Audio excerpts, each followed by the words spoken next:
Okay, sige. So, Miss Anoy, can you tell us more about yung loans from BPI? I heard may tatong klase. Yes, and it's timing kasi we are having a Ka-Negosyo festival. Oh, So, wow. parang Okay. we wanted to relaunch the business or the SME loan package and we're naming it Ka-Negosyo.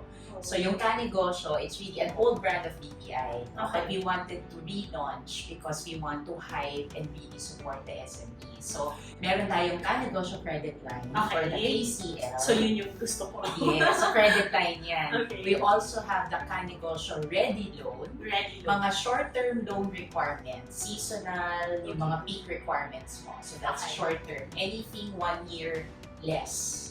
So then, probably to give the viewers an idea, so these are like for stocks, no? Kung bibili ka ng stocks or bibili ka ng ano pa ba? Or mag-expand ka ng opisina. Inventory build up. Exactly. Yeah. Okay. Especially this December or the Christmas season. Ay, pwede rin pang 13th month. Yan, Ng mga yes. empleyado. So yung mga extraordinary expenses during the holiday and Christmas season. So that's what we will address. No? Okay. And then of course we have the Ka-Negosyo SME loan. That is your regular term loan. Term of let's say 1 to 5 years. Okay. So mga big Ito na yung expansion expenditures, pala. yes. Okay. If you have a big, let's say, capex requirement, if you have to purchase a machine, Yes. Maybe renovate your office, Yes. pwede rin, di ba? Okay. Kasi this is something that is really for long-term Nice. expenses. So, but still focusing on the business operations. Yeah. No? So yung 3 Ka-Negosyo loans that we can actually offer. That's nice and it's very beneficial for MSMEs. So, pero Yes. I've always wondered na bakit yung most of the MSMEs that I know, yung loans nila, they don't get it from the bank. Ano kaya yung barrier to entry? Like, why don't they get loans from banks? From the banks. Actually, that's one of the siguro challenges of the business side, or let's say for the case of BPI here in the business banking. No? Coming from the feedback of our SME clients, they, aside from the fact that they're trying to get back from the pandemic, Yes. yun, yung challenges that maybe baka hindi ako pumasa, baka hindi ako mag-qualify, I don't have enough resources to support getting a loan. No? Okay. And some naman, they have difficulty in terms of the requirements. Yeah. Because if you are, let's say, running a small business or maybe a household type of business, you're self-employed and then you're trying to get into a business, to start a new business, you don't have the papers to support or back up your business. So it starts from filing your business registration papers, your income tax return, your audited FS. And these are mandatory requirements that the bank will require to establish the business. To find out what is the operations, how big is the operations of the business, and really to determine the capacity to pay. Okay. So that's why banks will ask for these requirements, not only BPI, I'm sure the other banks also, they will have to check just maybe the background of your business, and that will all be shown in your business papers. So meron pa rin challenges, and I guess it's also our role as the banker to educate the customers that these are papers that will support your business. Therefore, you need to have them in place now. No, if you don't need the loan now, but at least you have to be ready so that when the opportunity comes, you're ready, and that the bank is there to support you. No? So that's our role. That's why you want to say na there will be discussions and conversation on how to go about getting a line, getting a loan, or we can even start with just opening an account. Correct. Yes. Opening an account and maybe slowly getting into the online banking platform. Actually, sa online banking platform, that's really a good start. No? That's a good start to really getting into the stream of business operations. So yun yung gusto namin unti-unti to really parang try to help the SMEs. So bagay, no, if like an SME goes digital, you know that they're tracking their income, they're tracking their expenses, they know where they stand in terms of like yung business nila, yung financial health ng business nila. So let's break it down further. You mentioned na isa sa mga hesitations nila is naku, baka hindi ako pumasa. So is there like a minimum requirement in terms of like magkano yung kinikita bago makapag-loan? Okay. Actually, what's nice in the process of how we do our evaluation, kasi before, it's straightforward na you have to have this much income, you have to have this much earnings. Siguro, what we were able to introduce to the market is, for as long as you have been operating for at least 3 years. Oh, okay. So as long as you're operating for 3 years, and you have filed your business registration papers, you have your income tax return filed regularly and consistently, and that you actually have an ongoing business operation. No? Kasi syempre, our concern is everybody was affected adversely by the pandemic. So we want to make sure that when you get into any type of loan, you are able to sustain, you are able to make your payments on time, because we don't want to add to the burden of the business owner. Okay. No, kasi by giving you a loan, then maybe it will be more difficult for you. No? Yeah, So we evaluate based on the current operations, and we don't base it solely on your earnings or the revenue. Okay. So we do consider the track record of the owner and of the business, and we also consider the ongoing, let's say if you have ongoing projects, if you have more clients now, because understandably 2 years ago you will not have this much operations, no? But if you are trying to get back and have more transactions now, we take into consideration that as well. And that's the time when we ask for not only the ITR, we actually make use of other proxy documents for evaluation. That's where the bank statements come in. Okay. So yung dealings mo with your branch, if you happen to be a depositor of the bank, we take into consideration the trust that you give to the bank. No? So if you have your regular deposits, withdrawals, payments even. So for example, if you have payments to your supplier, payments of your customers, collections, diba? So these are day-to-day activities. Yes. We consider that as part of the evaluation. So you maybe it is your first time to encounter, bakit kaya hinihingi yung bank statement ko? Yes. Diba? Yung mga reasons behind the requirements. Yes, but we try to understand and get a complete picture of your operations. Kasi nga kung hindi naman siya nakalagay sa regular papers mo such as your SEC or BPI business papers, that gives background. But really, the operations, saan ba nakikita? Aside from, of course, the background that you will share with us, or maybe if we get a chance to visit your office and your operations, that will give us more view of the requirement. Para tama rin yung packaging. Tama rin yung advice na ibibigay sa'yo. No? Kasi we also don't want to be forcing you with a type of law na hindi mo magagamit. So, maraming ways of really giving assistance. No? At yun yung sinasabi namin na we always tell our clients, parang it's taking a risk, yes. It's scary, especially if it's your first time. Yes. But what we can promise is we really make sure that we're offering the right package. So if you can start with a small amount in business banking, a 300,000 peso loan is already a business loan. So you can start maybe for additional capital, diba? If you want to purchase inventory, let's say for a peak season, 300,000 can actually give you more elbow room and leeway to get more orders, diba? And then for the cases of credit lines, pag sa credit line, even as low as 1 million credit line, that can actually help you revolve your business to bigger opportunities, diba? But if you look at it, it's really starting to, kumbaga, one of the trends to really expand your business. Yeah. Parang, that's why we always tell our customers, para huwag kayong matakot. Hindi naman namin kayo, hindi kami nandito para ibaon kayo sa utang. Yes. Yan, that's what we always say. Hindi, ayaw din namin. No? Ayaw din namin because we don't want to create more problems. Not for only for the customer, but also for the bank. Yeah, Siyempre, ano din namin, that's also one of our concerns. So,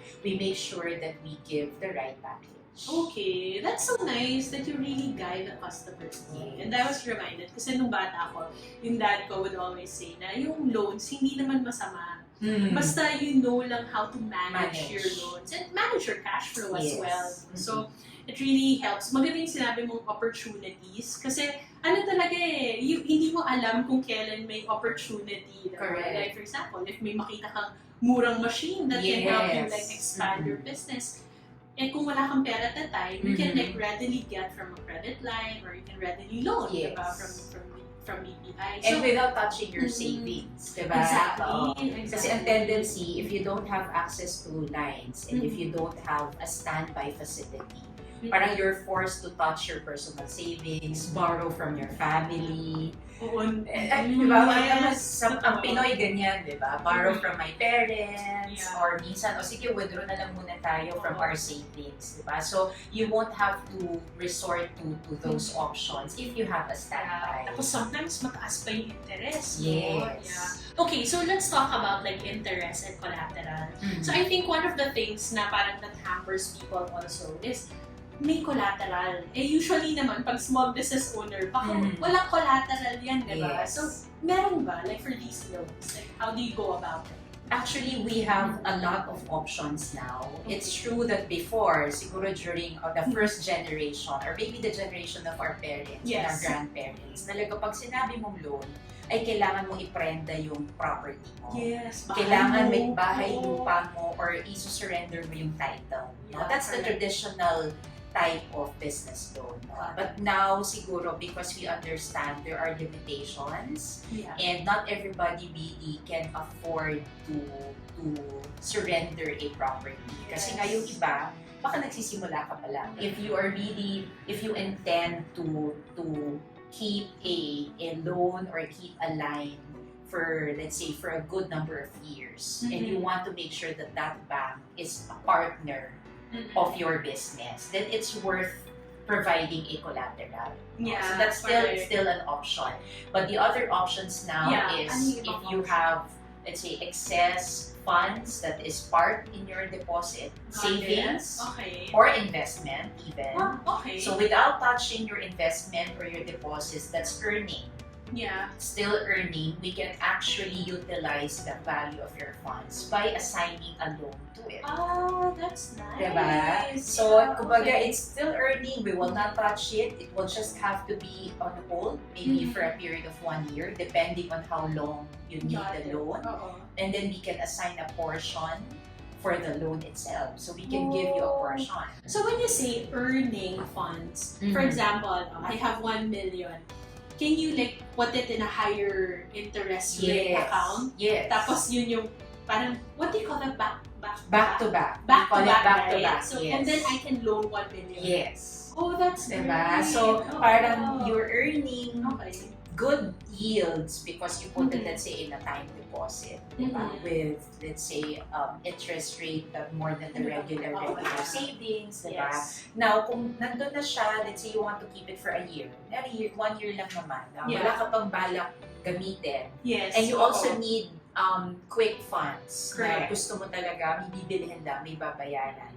You can actually borrow from it. You can just tell, let's say, your branch. The branch actually can facilitate that. I need a back-to-back loan. Oh, that's nice. Diba? So, pwede siyang line, pwede siyang term loan. So, it's ready, and it's quicker, it's faster in terms of the process. I would say it's more affordable also. Diba? Kasi there's not much fees actually. It's just the regular documentary stamps. So that's standard naman for all types of loans. But if you are, let's say, if you have a budget to work to, and you don't want the fees yung attached to, let's say, a property, the fees attached to other types of collateral, then you can go for the back-to-back.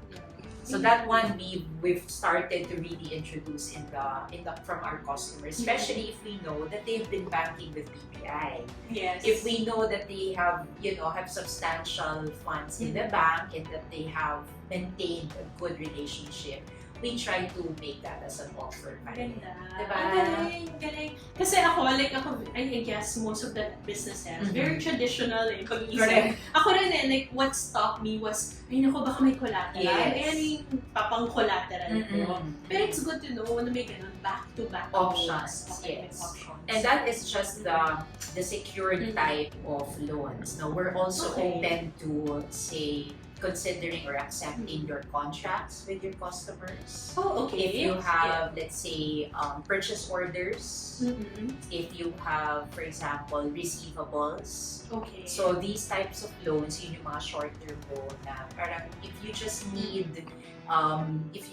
additional funding because you're not able to collect immediately, or medyo na-extend na prolong yung collection mo, so you just need maybe 30, 60, 90 days. Then we can grant you a loan versus your receivables. Diba? So, I mean, these are just, of course, standard papers that you have in your office or your accountant may be monitoring. If you can provide us copies, POs, contracts, with a long-time customer maybe, and that you know that your customer will pay by the end of the term, and you just need maybe an extension, then that's something we can also finance. So, like, if I were to loan from BPI, does someone talk to me? Kasi I don't know diba? If yung business ko. Yes. Tapos, how does it go? Like, if I have all of the requirements, kasi you emailed it to me, diba? I asked it from you. You emailed it. Is that the normal process? So what's the process? You can actually approach your branch. So, be it your maintaining branch or maybe any branch near to your office. And if you mention that you need a business loan. Yes. No, because the branches are aware that we have the suite of products for business loans. No, and then they will get in touch with your business banking partner. So in your case, if you're banking in BGC, we have an assigned business solutions officer. We call them business solutions officer. So they will really act as your account manager, and they will take care of anything related to the business. So from your working account to maybe your online banking or your cash management requirements to your business loans. So the end-to-end process for the business. So you have partners, of course, for your personal accounts, and your branch is there for that. But we also have your counterparts on the business side, and that's the role of business banking. So if wala akong BPI account, what do I do? Like, pwede pa rin ba ako mag-loan?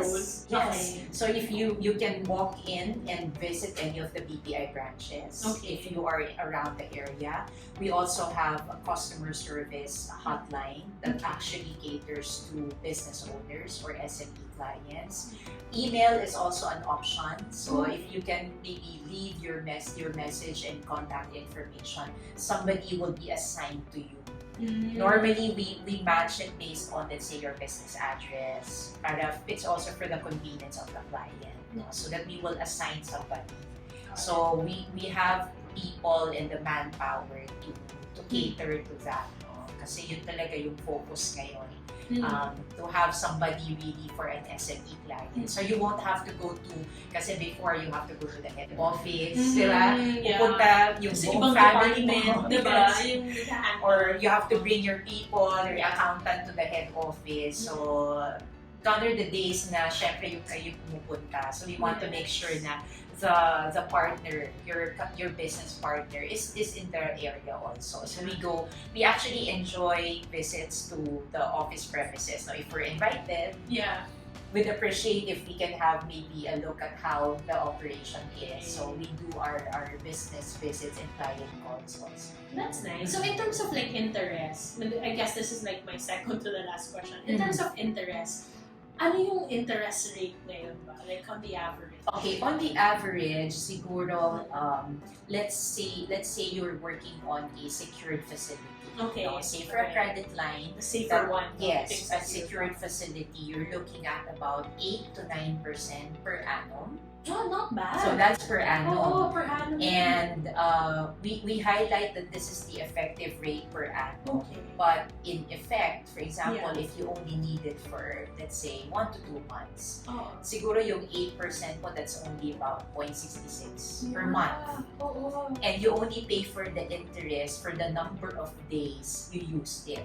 Oh, Only for the portion Yeah. that you withdrew. So for Yeah. example, if you have a 1 million line, but if you only use 100,000. 100,000, kasi 100,000 nag-issue ako ng cheque ngayon, pero nakapag-collect na rin naman ako. So after kong gamitin, I've used it for, let's say, my business, and then I was able to collect in, say, 60 or 90 days. Yeah. You only pay for 90 days. Ay, galing. That's the Okay, only yeah. portion that you Yeah. have to pay for, and it's interest paying only.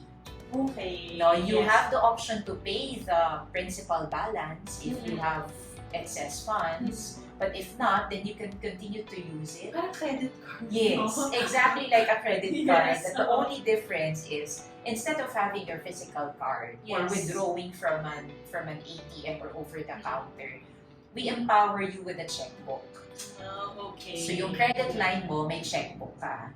But soon, very, very soon, just to give more convenience and option Yes. for the customers, we will have an ATM variant. Ayan, perfect. Yan. Okay. So, yes. kasi pwedeng may limitations pa rin yung checkbook, no? Yes, But because oo. BPI has a lot of ATM channels, nationwide naman yan, and it's also convenient to withdraw from the ATM, Yeah. we will have the ATM variant. Mhm. And of course, Exciting yeah, naman. meron din tayong mobile application. Yes. So, you can also do payments online. Yeah, better. Yes, eh. diba? So kung Ganun. nandun na yung funds mo and you are enrolled in the Mm. Express Online, in Bizco, or in the BizLink platform on Mm. BPI, you can pay your suppliers online, Mhm. do fund transfer as well, using your credit line. Nice. So marami ng possible ways to disburse and make use of the line. That's really more convenient. And siguro to avoid na rin yung rush to the branch. Yeah. The pila, diba, sa branch, especially if you're working on a tight cut-off, Yes. kung may deadline, or you're being pressured by, let's say, your suppliers abroad that I need this payment. Tapos meron kayong time Yeah. Oo, gap, ipalo, diba? the So, check. pag kailangan mong bayaran sa gabi, then it has to reach them so that it's paid Yes, automatic, so correct. you don't have to pay for any more penalties. Diba? Yeah. So that's something that we are working on and we're That's launching nice. very, very soon. Oo. So yung mga talagang nag-online banking, Yes. you will really start to feel the convenience of the facilities. So we will add more features to it, no? But now, actually, the convenience of the checkbook is already a lot, diba? Yeah. It's already a lot kasi you save time, you don't have to go to the branch, you don't wait for the branch to open Yeah. before you do your transaction. No, because you have full control of the checkbook. It's in your possession. Yeah. And again, it's readily available. And yun nga yung lagi namin sinasabi, it's for emergency purposes. Because if you need it on a weekend, let's say on a holiday, and if there's an opportunity, Yeah. tapos Seize it. good price, good time, then that you can actually call on that deal and make your payments right away. That's nice. So, parang credit card ba yan? Na pagka good payer ako, pwede Yes. mag-increase yung line ko? Yes, that's a Okay. big Alright. possibility because every year we do Yeah. our review, yung renewal period. So 2 months before the line expires, Yeah. we engage with the client. So meron tayong engagement, we keep in touch. Of course, we discuss, let's say if you have more requirements, Yeah. or if you want to keep your line at the same level, or Yeah. perhaps increase it if there's a need to increase it, lalo na kung mas marami ng opportunities. Yes. And yes, a good payment behavior will help us a lot in Nice. getting an approval for the renewal and increase. Nice. Okay, my last question, Ms. Eloy. So why do I secure a loan from BPI? Okay. Well, aside from being one of the partners of the Ka-Negosyo or the businesses, no? Because BPI naman has been very supportive, not only of the big corporations or the big names in the market, but BPI because it's one of the first really to have these types of support and facility for the SMEs, no? And we dedicated really an entire group of people that will cater to the SMEs. And in terms of track record of the bank, BPI has been one of the pioneers in all of the first innovation. No? And we actually are very proud to say that in terms of the online facilities, the mobile applications, BPI has been one of the front runners. And the team of business banking was able to really jump in the innovation. Kaya sabi nga namin, we not only offer the Ka-Negosyo packages of BPI, we also offer the solution. It has to be a complete solution. It's a package na end-to-end. We don't just lend money to you. We make it convenient for you to make use the funds that we lend you. Yeah. And we also make it easy for you to make payments, diba? Kasi gusto din namin, you keep a good track record. Yeah. So it's really a whole suite of package and facility. That's something that BPI can give. I really love it. Kasi parang you listen to your customers talaga. Parang kino-customize nyo siya. Yes. Depending on the needs of the person. Mm-hmm. Hindi siya like parang ito na yun eh. So, Correct. wala na tayong magagawa. So, Yes. very, very nice. And that's what I got from our conversation. So, yeah, I'm really excited. So, let's open. Sign up! Okay, so that's it for today, everyone. Thank you for watching GTV. If you have any questions, feel free to comment down below and hit that like button.